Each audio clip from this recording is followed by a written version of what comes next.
Salut, j'espère que tu vas bien. On se retrouve pour le bilan mensuel de mon PEA. Nous sommes au mois de septembre 2023. Alors, qu'est-ce qu'on va y voir dans cette vidéo? On va faire un bilan des différents marchés. Donc, j'avais l'habitude de faire seulement un bilan du CAC 40, mais on va aussi voir le S&P 500. Ça me paraît plutôt intéressant au vu de ce que je vais investir à la fin. Après, les données de mon PEA, donc ça concerne les dividendes, la valorisation totale, la répartition de mon PEA, tout ça, les chiffres finalement. Et après, en 3 et 4e partie, l'achat numéro 1 et l'achat numéro 2, puisque pour rappel, j'investis tous les mois 500 € dans mon PEA. Commençons donc par l'évolution du CAC 40 pour le mois de septembre de 2023, enfin plus précisément du 1er août 2023 jusqu'à la date où je tourne cette vidéo, on est le 9 septembre. J'ai trouvé un site plutôt pas mal, je ne sais pas si tu connais, il s'agit de Yahoo Finance, je n'utilisais jamais jusqu'à présent. C'est plutôt interactif, tu peux chercher toutes les valeurs que tu veux. Donc là, c'est le CAC 40, c'est l'indice du CAC 40. Donc moi, le but quand je regarde ce graphique, c'est pas de faire des analyses de fou furieux, c'est juste de regarder si l'indice est plus bas ou plus haut par rapport à il y a un mois. Donc il y a un mois, l'indice était à 7322, alors qu'aujourd'hui, il est à 7296. Donc finalement, non, 7279, pardon. Donc voilà, il n'y a pas eu de grosses variations, donc il n'y a pas besoin pour moi d'y passer des heures et des heures. On voit juste qu'il n'y a pas eu de variation, il est quasiment au même stade d'il y a un mois, donc passons à la suite. Et là, c'est le S&P 500, et on voit que c'est la même chose. Il y a un mois, le S&P 500, il était à 4467 points, alors que là, il est à 4457. Donc, on peut dire qu'il n'y a aucune variation. À propos de la répartition de mon PEA, donc là, c'est plutôt intéressant. Donc, comme d'habitude, ça n'a pas forcément changé. Stellantis, ça représente 15%, Total 18% et Engie 10%. Voilà, c'est les trois plus grosses entreprises. Après, il y a Nexity qui est censé représenter plus, mais c'est juste qu'en ce moment, le prix de l'action a beaucoup baissé. Je suis à moins 400 € en moins-value, donc c'est pour ça que ça représente que 9%. Mais normalement, si je ne serais pas en négatif, ça représenterait, je pense, comme Total, hein, quasiment 18%. Voilà pour la répartition. Vous pouvez faire pause si vous voulez voir un peu plus en détail. Nous, on va passer à la suite. Et la suite, c'est justement le sujet de cette vidéo, c'est de voir que dans mon portefeuille, je n'ai que 100% d'actions, j'ai pas d'obligations et j'ai pas d'ETF. Et donc, j'ai envie de bouger ça, de rééquilibrer plutôt ce portefeuille et de passer à 50% actions et 50% ETF. Donc vous allez voir que dans cette vidéo, je vais investir seulement sur des ETF. Après, il y a l'évolution du PEA. Donc moi, j'ai l'habitude que à chaque fin de semaine, je prends mon téléphone, je note sur un Excel la valorisation de mon PEA. Et donc, ça me permet de voir un peu si ça baisse, ça monte. Donc on voit que le 2 août, c'est là où il était le plus bas, parce que je n'avais pas encore dû faire mes virements. Mais après, voilà, il n'y a pas eu forcément de variation. De toute façon, il n'y a pas eu de crash du CAC 40 ou quoi. Donc c'est pour ça que le portefeuille est plutôt stable pour cette période qui vient de se terminer. Après, il y a eu des dividendes. Je ne pensais pas qu'il allait y avoir des dividendes pour le mois de septembre. Là, j'ai fait une faute là. C'est marqué Alstom. Alors, c'est Alstom. Il n'y a pas le I. Donc, j'ai reçu 1,50 €, sachant que moi, j'ai 6 actions chez Alstom. J'ai un prix de revient à 19,78 € par action. Donc ça me fait un rendement vachement faible, hein, de 1,2%. Pour ceux qui ne savent pas encore comment on calcule ce rendement, vous faites les dividendes totaux, là, donc 1,5, divisé par la valorisation globale là, que vous avez chez l'entreprise. Donc moi, c'est 19 € x 6. Voilà. Et donc ça me fait un rendement de merde, hein, de 1,2%. C'est pas grand-chose, mais voilà. Voyons maintenant à présent quel ETF j'ai sélectionné. Alors déjà, j'ai fait beaucoup de recherches ces derniers temps. Enfin beaucoup, c'est peut-être un grand mot. Mais j'ai fait quand même pas mal de recherches. Donc j'ai utilisé plusieurs sites. Et il y a un site qui m'a plutôt plu, que j'ai envie de vous partager. Je pense que la plupart des investisseurs comme moi le connaissent. Hein. Il s'agit de J'épargne en ligne. Et donc là, cet article, il sélectionne en fait les meilleurs trackers éligibles à une fiscalité allégée. Donc finalement, c'est les ETF PEA, quoi. Donc voilà, c'est un article assez récent qui date du 30 janvier 2023. Et franchement, plutôt pas mal, hein, le site. Et donc moi déjà de base, ce que je voulais acheter comme ETF, c'était avoir un ETF MSCI World, un ETF qui réplique un peu les meilleures actions du monde. Après, je voulais avoir un ETF qui réplique l'indice du S&P 500. Et ensuite, si possible, un ETF qui réplique les meilleures entreprises de la technologie. Et donc, à la fin des fins, j'en ai sélectionné 2. Donc là, on voit qu'il avait fait un petit classement plutôt intéressant, hein. C'était les meilleurs trackers PEA géographiques. Donc, il avait fait par rapport au monde, ensuite les États-Unis, l'Europe, les pays émergents, le Japon, la France.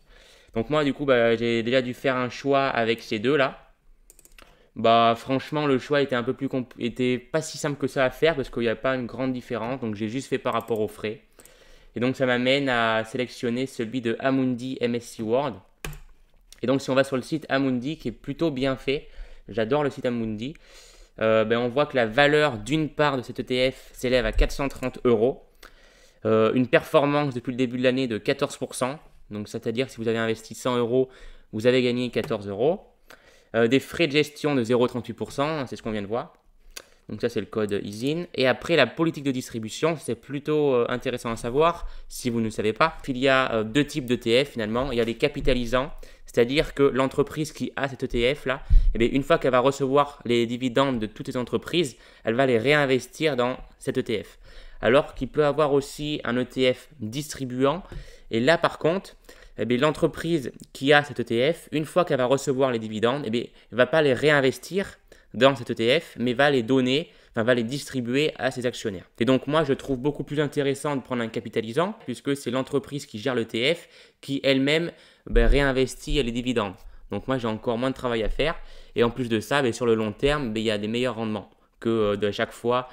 Par exemple, si je prendrais un distribuant, il faudrait que du coup j'aurai les dividendes. Avec ces dividendes, je les réinvestirai. Sauf qu'à chaque fois, je payerai les frais de gestion, les frais de courtage, etc. Là, au moins, je prends un capitalisant, c'est rapide et ça me demande moins de travail. Et puis sur le long terme, voilà, comme je vous dis, il y a un meilleur rendement. Après, on peut voir la composition, ça c'est plutôt intéressant, hein. Donc on voit que à chaque fois, presque tous les ETF, ça commence presque toujours pareil, j'ai l'impression. C'est Apple, après Microsoft, Amazon, Nvidia. Nvidia qui a plutôt bien marché comme entreprise ces derniers temps puisque elle est bien avancée dans l'intelligence artificielle. Enfin, elle participe bien au marché d'intelligence artificielle. Après, il y a Alphabet, Tesla, voilà. C'est vraiment des grosses boîtes auxquelles on peut faire confiance. Mais par contre, c'est des entreprises américaines, les premières. Même Meta, hein. Voilà, donc après, qu'est-ce qu'on peut voir d'autre sur cet ETF, pour vous montrer pourquoi je l'ai acheté, je ne l'ai pas acheté au hasard. Voilà, on voit que la répartition par pays, c'est 70%. Donc c'est impressionnant que les États-Unis quand même ont 70%, c'est impressionnant. Et là, on voit notre France, elle est là, à 3%. C'est là qu'on peut voir quand même, qu'on se rend compte que la France, on est très petit quand même par rapport aux États-Unis, quoi. Impressionnant la différence. Et là, la partie finalement la plus intéressante qui nous intéresse en tant qu'investisseur, c'est la performance de cet ETF. Donc on peut voir là, sur différentes échelles de temps. Donc là, si on va sur 10 ans, qui est l'échelle la plus grande, voilà, c'est ce qu'on voit là, que si vous avez investi par exemple 100 euros le 6 septembre 2013, aujourd'hui, vous auriez fait un plus 189. Donc voilà mon premier achat que je vais faire, donc 430 euros. Et ensuite le deuxième, comme je vous ai dit, moi je voulais absolument un ETF du S&P 500 puisque c'est l'ETF qui bien souvent a le meilleur rendement ces dernières années, puisque voilà, c'est aux États-Unis qu'il y a les meilleures performances. Donc qu'est-ce qu'on peut y voir déjà? Il est beaucoup plus accessible en plus de ça, puisque la part d'un ETF S&P 500 là, pour le Lyxor, c'est 35 euros. Performance depuis le début de l'année, 17%, c'est énorme. Frais de gestion, 0,15%, donc c'est que dalle par rapport à l'autre. C'est un capitalisant, moi je vous l'ai dit, je veux du capitalisant. Donc là, qu'est-ce qu'on voit? Les principales entreprises qui le composent, les 5 premières, c'est vraiment les mêmes que pour le MSCI World. Donc, pas la peine de les reciter, Apple et compagnie, les GAFAM. Et enfin, la performance qui nous intéresse, pareil, là, si vous aviez investi 100 euros le 20 mai 2014, vous auriez aujourd'hui 100 euros plus 256, ce qui nous fait 356 euros. Donc 256 euros de plus-value. Voilà, plutôt pas mal. Et si vous êtes sur une échelle depuis le début, depuis le début de l'année, on le sait, c'est 17%. Sur un an, ça fait du 7%. Voilà. Donc pareil, c'est plutôt cool. Sans rien faire, c'est plutôt cool. Sur 3 ans, 53%. Et sur 5 ans, 82%. Quasiment doubler votre mise du point de départ en seulement 5 ans. Voilà. Il n'y a pas beaucoup d'investissements qui permettent de faire ça. Je voulais aussi revenir sur un point intéressant puisque je pense que je vais y avoir le droit en commentaire. En effet, quand on investit dans des ETF à travers un PEA, on peut seulement investir dans des ETF synthétiques. Je m'explique, il y a deux types d'ETF. Donc on a vu qu'il y a les distribuants et les capitalisants. Mais en plus de ça, il y a une autre chose à savoir, c'est qu'il y a des ETF synthétiques et des ETF physiques. Un ETF physique, c'est tout simplement que l'entreprise qui détient cet ETF va directement investir dans les entreprises en question, donc par exemple Amazon, Microsoft, Apple. C'est-à-dire qu'ils vont directement, eux, recevoir les dividendes, voir vraiment l'évolution en direct. Donc c'est du concret. Alors qu'il y a des ETF à réplication synthétique, là c'est-à-dire que l'entreprise qui détient cet ETF va en fait juste répliquer un indice. Donc répliquer l'indice du S&P 500 ou répliquer l'indice du CAC 40 par exemple. Donc là c'est du synthétique. Mais bon, on voit quand même que sur une courbe, le synthétique est plutôt bon, puisque ça suit plutôt bien. Là, ici, le synthétique, enfin, notre ETF est représenté en bleu, tandis que le vrai indice, lui, est représenté en jaune. Ici, bien sûr, ce n'est pas l'indice S&P 500 qu'on a l'habitude de voir, mais c'est l'indice S&P 500 à dividendes réinvestis. On est bien dans le ETF capitalisant. Voilà, voilà. Donc, on voit que voilà, c'est très très proche, hein, même si c'est synthétique. Voilà. Donc c'est vraiment la seule chose à savoir, c'est que quand on investit dans un ETF à travers un PEA, on peut seulement avoir un ETF synthétique, on ne peut pas avoir un ETF physique, puisque, enfin du moins on ne peut pas avoir un ETF physique pour investir dans des entreprises hors de la France. Puisqu'avec un PEA, on ne peut que acheter des actions françaises. Ça paraît plutôt logique, puisque Amundi c'est français, donc c'est pour ça qu'on peut investir dans le S&P 500. Ce n'est pas parce qu'on investit directement dans des entreprises américaines, c'est grâce à l'ETF Amundi qui lui est synthétique, qu'on peut investir pas directement, justement de manière synthétique dans des entreprises américaines. Bon, j'espère que vous aurez compris un peu ce passage, c'est pas très compliqué. Une fois que vous aurez écouté 2-3 youtubeurs qui parlent de ça, vous aurez très vite compris. Donc si on fait un petit bilan des achats du mois de septembre 2023, donc le premier c'est le LU 168 104 35 99, ça c'est le code ISIN du ETF MSCI World. Donc j'en achète une part, ça me revient à environ 430 €. Et après le deuxième, le FR00, ainsi de suite, c'est l'ETF du S&P 500, de l'IXOR. J'en achète deux parts, ce qui va me faire environ 70 €. Pour au total faire pile poil 500 €.